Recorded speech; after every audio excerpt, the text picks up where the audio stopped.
Vous avez même préconisé la fin de la bourse, Oui, la mort de la bourse. oui, oui, en effet, je soutiens la thèse. Ah, vous la soutenez Ah oui, toujours? mais plus que jamais.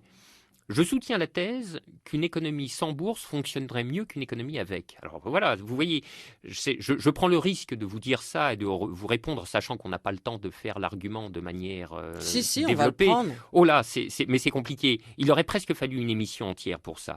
Et c'est un risque parce que lâcher tout à trac, une proposition de cette nature est bien faite pour vous disqualifier comme l'hurluberlu gauchiste de service. Je veux dire, fermer la bourse, oui. Vous voyez, c'est d'un. Bah, un collaborateur du monde diplomatique n'est pas forcément un homme de droite très engagé. Oui, voilà. En général, c'est plutôt la corrélation qu'on observe, hein. Mais ça a tout du lyrisme romantique pour adolescent qui ne tardera pas à être dégrisé sitôt passé le cap de ses 30 ans, etc.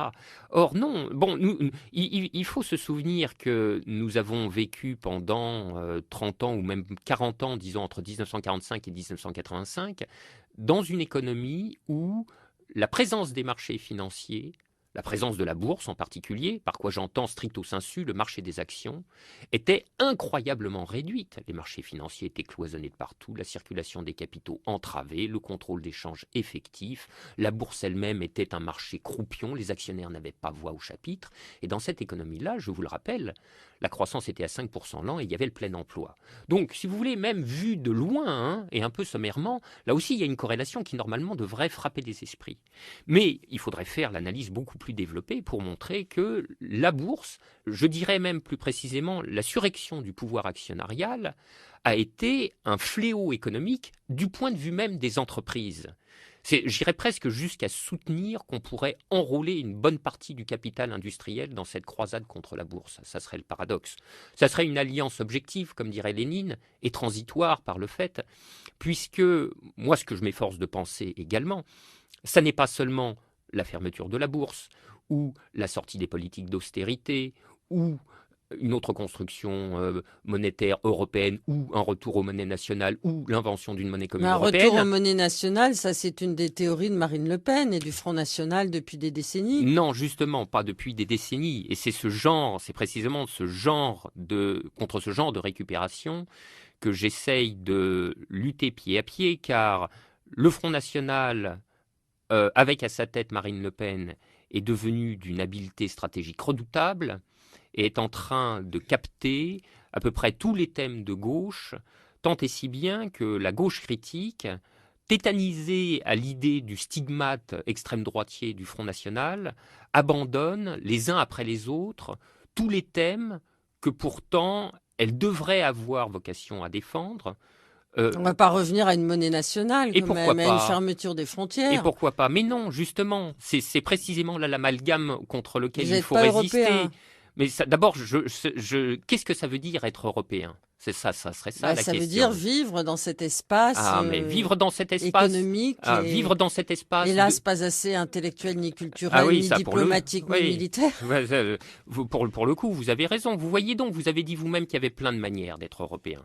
Alors moi, si la définition d'être européen est vivre dans le cadre du traité de Lisbonne, c'est-à-dire dans le cadre de la libre circulation des capitaux, dans le cadre de libre-échange, dans le cadre de la Banque centrale indépendante et des politiques d'austérité qui sont déterminées par le jeu mécanique des traités, si ça c'est être européen, je n'ai aucun mal à dire que je ne le suis pas. En revanche, évidemment, il y a, grâce au ciel, plein d'autres manières d'être européen.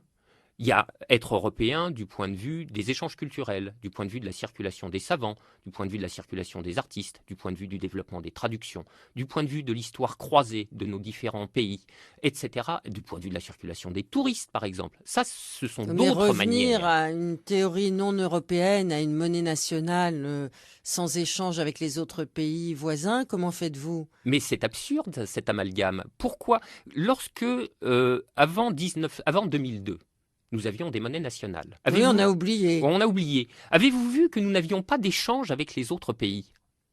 On va D'où pas retourner en arrière. Mais écoutez, je vais vous dire une chose. Si demain le néolibéralisme franchit un cran supplémentaire et supprime la sécurité sociale, et que je vous dis, la sécurité sociale, il faut la reconstruire, est-ce que vous me direz on ne va pas revenir en arrière?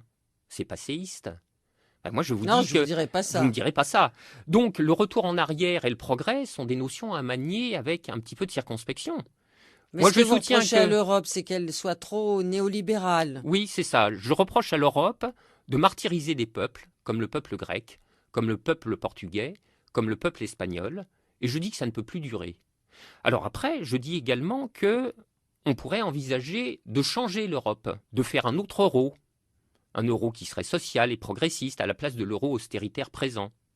Mais j'ajoute aussitôt, cette transformation-là, d'un euro à un autre, est un rêve de singe.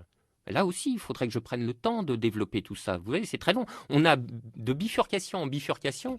On a quitté Spinoza, on est passé par on ferme la bourse, et nous voilà à discuter des monnaies nationales Mais, ou de la monnaie commune. mais on Et va moi, ma revenir à thèse, Spinoza, non, non, peut-être. non. Là, je voudrais terminer ce que j'ai à dire sur le sujet. Je pense que la disqualification du retour aux monnaies nationales procède d'un réflexe de pensée qui n'est pas analysé.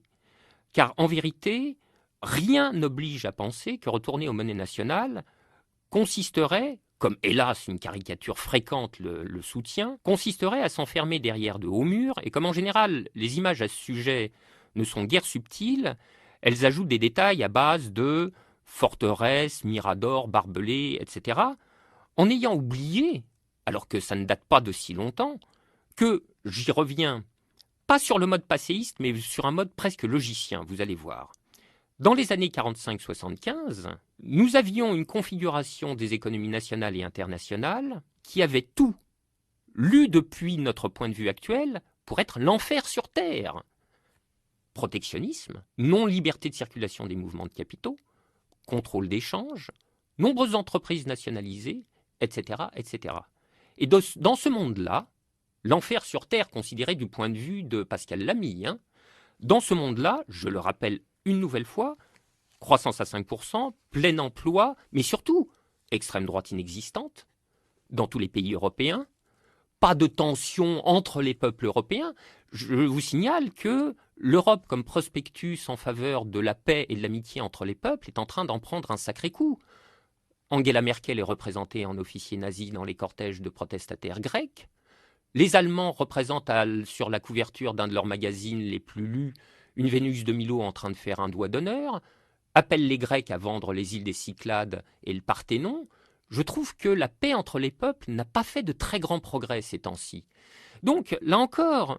Mais que proposez-vous, Frédéric Lordon? Ah, mais... C'est pas Spinoza qui va nous Ah non, aider. là, vous voyez, on a quitté Spinoza depuis belle lurette. Là, j'ai repris ma casquette d'économiste. Moi, je pense que pour tout un tas de raisons que j'ai développées dans un certain nombre de textes, et puis aussi dans un livre qui paraîtra d'ici quelques mois, la transformation de l'Europe est impossible pour un certain nombre de raisons très très profondes. C'est-à-dire passer de l'Europe néolibérale et austéritaire présente, à une Europe qui serait sociale et progressiste, sans transition. C'est pourquoi je pense que le retour aux monnaies nationales, de toute façon, se fera du seul fait qu'émergerait un projet même de transformation de l'euro. Et pour une raison très simple, c'est que l'euro actuel est un euro qui a été conçu pour donner toute satisfaction aux marchés financiers. Je pourrais vous reprendre le détail des règles de politique économique et des agencements institutionnels de l'euro, un par un, et qui vous convaincraient du bien fondé de cette proposition. Par conséquent, tout projet de transformation significative de l'euro ne pourrait avoir pour sens que de soustraire précisément la monnaie européenne à l'empire de la finance et des marchés de capitaux.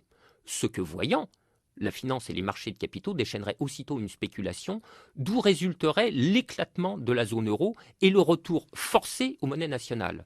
Je dis que ce retour aux monnaies nationales n'est pas, normativement parlant, une catastrophe, qui nous permettrait de recouvrer de très nombreux degrés de liberté économique, mais aussi politique. Et que partant, Le retour à la souveraineté nationale. Oui, absolument. Le retour à la souveraineté nationale, car je ne vois pas comment on peut contester l'idée, plus exactement, le retour à la souveraineté populaire.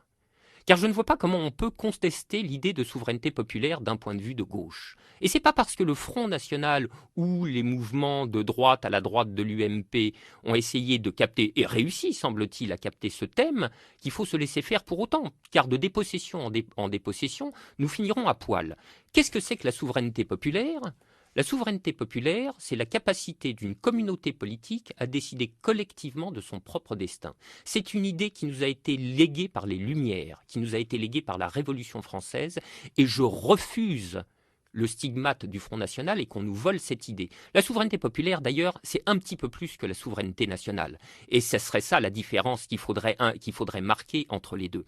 Et de même, pour l'idée de nation, si j'avais su que nous allions parler de ce thème, je serais venu avec quelques munitions, et en particulier avec une définition de la nationalité qui avait été donnée dans l'article 4 de la Constitution de 1793, la Constitution de Robespierre. C'est une définition de la nation par la citoyenneté, et c'est une définition qui est absolument admirable, car la nation n'est pas une communauté, si elle est une communauté finie, car la souveraineté populaire ne peut s'exercer que dans le périmètre d'un territoire fini, n'en déplaise au cosmopolitisme, car on n'a pas vu encore l'ombre d'une communauté politique mondiale, ceci n'existe qu'en fantasme. Donc si la nation, lieu d'exercice de la souveraineté populaire, est une communauté finie, elle n'est pas pour autant une communauté close. Et rien n'interdit que des étrangers prennent la nationalité française définie comme citoyenneté, en particulier tous les travailleurs qui sont actuellement clandestins, qui payent leurs impôts, leurs cotisations sociales. Ces gens-là ont droit à la nationalité française précisément parce qu'ils s'acquittent de leur devoir citoyen le plus fondamental peut-être, qui est le devoir lié au consentement fiscal, là où des Bernard Arnault, des Jérôme Cahuzac, des Depardieu et des Johnny se baladent dans le monde comme dans un self-service à passeport pour faire de l'optimisation fiscale. Et donc voilà ma redéfinition de la nation française, et celle-là, elle ne va pas plaire au Front National. Bernard Arnault, pas français. Johnny, pas français. Cahuzac, pas français. Mais tous les travailleurs clandestins qui aspirent, eux, à payer des impôts, sont français de plein droit. Mais il faudrait que vous fassiez de la politique, Frédéric Lordon. Ah non, ça, j'en ai aucune intention. Je serais une calamité. Donc, je me contente de faire ce que je sais faire dans le petit segment de la division du travail qui est le mien, et je m'y trouve très bien comme ça.